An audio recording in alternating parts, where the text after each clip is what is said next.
Hello friends, welcome to my channel நார்வேல் மசாலா. இன்றைக்கி வந்து நம்ம பார்க்க போகிறது சிம்பிளாக செய்கிறது தான். இப்போ பைனாப்பிள் ஜாம் தான் பார்க்க போகிறோம். இந்த ரெசிபியை வந்து பார்க்கறதுக்கு முன்னாடி இந்த சேனலை நீங்கள் சப்ஸ்கிரைப் பண்ணாமல் இருந்தீங்கன்னா நீங்கள் சப்ஸ்கிரைப் பண்ணுங்கள். கூட இருக்கிற பெல் சிம்பிளையும் நீங்கள் கிளிக் பண்ணுங்கள். ப்ளீஸ் எனக்கு சப்போர்ட் பண்ணுங்கள். இனி வந்து நம்ம இந்த ரெசிபியை வந்து எப்படி செய்யலான்னு பார்ப்போம். அன்னாசி பழம் வந்து 1/2 கிலோ எடுத்திருக்கேன். இது வந்து கொஞ்சம் பெரிய பெரிய பீஸாகவே வெட்டி வச்சுருக்கேன். ஏன்னா இதை வந்து நம்ம பிளெண்ட் பண்ணி எடுக்க தான் போகிறோம். இப்போ இதை வந்து ஒரு மிக்ஸி ஜாரில் போட்டு நம்ம நல்லா அரைச்சி எடுத்துடலாம்.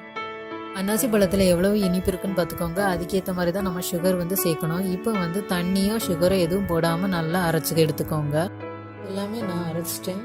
நல்ல ஃபைனாக அரைச்சி வச்சுருக்கேன். இதில் எதுவும் தண்ணி எதுவுமே ஊற்றவே இல்லை. இதே மாதிரி நீங்களும் அரைச்சி வச்சுக்கோங்க. ஸ்டவ் ஆன் பண்ணிவிட்டு நல்ல ஒரு கனமான பாத்திரத்தை வச்சுருங்க. இப்போ நம்ம இந்த அன்னாசியும் ஊற்றிடலாம். அதே மாதிரி கலக்கிக்கிட்டே இருந்தேன். இப்போ வந்து ஹை ஃப்ளேமில் வச்சுக்கலாம். பாருங்க, இதே மாதிரி நமக்கு நல்ல நுரையா வரும். இப்போ பாருங்க, வத்த ஆரம்பிக்குது. இப்போ வந்து வத்த ஆரம்பிக்குது. நம்ம லோ ஃப்ளேமில் வச்சிடலாம். இப்போ வந்து நம்ம சுகர் சேர்த்துடலாம். அன்னாசி பழம் ரொம்ப புளிப்பாக இருந்ததுன்னா நிறைய சுகர் சேர்க்க வேண்டியது இருக்கும். ரொம்ப இனிப்பாக இருந்ததுனால நான் 1/2 டம்ளர் தான் சுகர் சேர்த்துருக்கேன். இதே மாதிரி பரட்டி விட்டுட்டே இருங்க. வாசனை உங்களுக்கு வேணும் அப்படின்னா ஒரு பட்டை சேர்த்துக்கோங்க. லாஸ்ட்ல இதை எடுத்துடலாம்.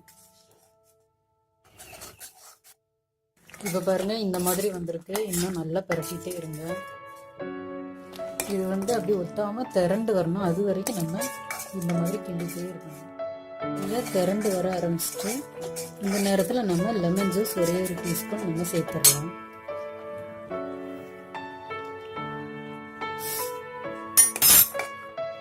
நல்லா மிக்ஸ் பண்ணி விடுங்க. லெமன் ஜூஸ் வந்து இதுக்கு மேலே கட்டி பிடிக்காமல் இருக்கிறதுக்கு தான் நம்ம ஊற்றுறோம். இதையும் லைட்டாக இந்த மாதிரி கொஞ்சம் நேரம் பரப்பி விடுங்க.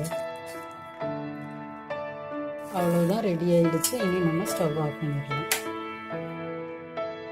இனி வந்து இந்த பட்டையை வந்து வெளியில் எடுத்துடலாம். பைனாப்பிள் ஜாம் வந்து சூப்பராக ரெடி ஆகிடுச்சு. இந்த ஜாமை வந்து நீங்கள் ஆற வச்சு ஒரு ஏர்டைட் கண்டெய்னரில் நீங்கள் வந்து ஸ்டோர் பண்ணி வச்சுக்கோங்க. இந்த ரெசிபி வந்து உங்களுக்கு பிடிச்சிருந்தா லைக் பண்ணுங்கள், ஷேர் பண்ணுங்கள், கமெண்ட் பண்ணுங்கள், சப்ஸ்கிரைப் பண்ண மறந்துடாதீங்க. தேங்க்யூ.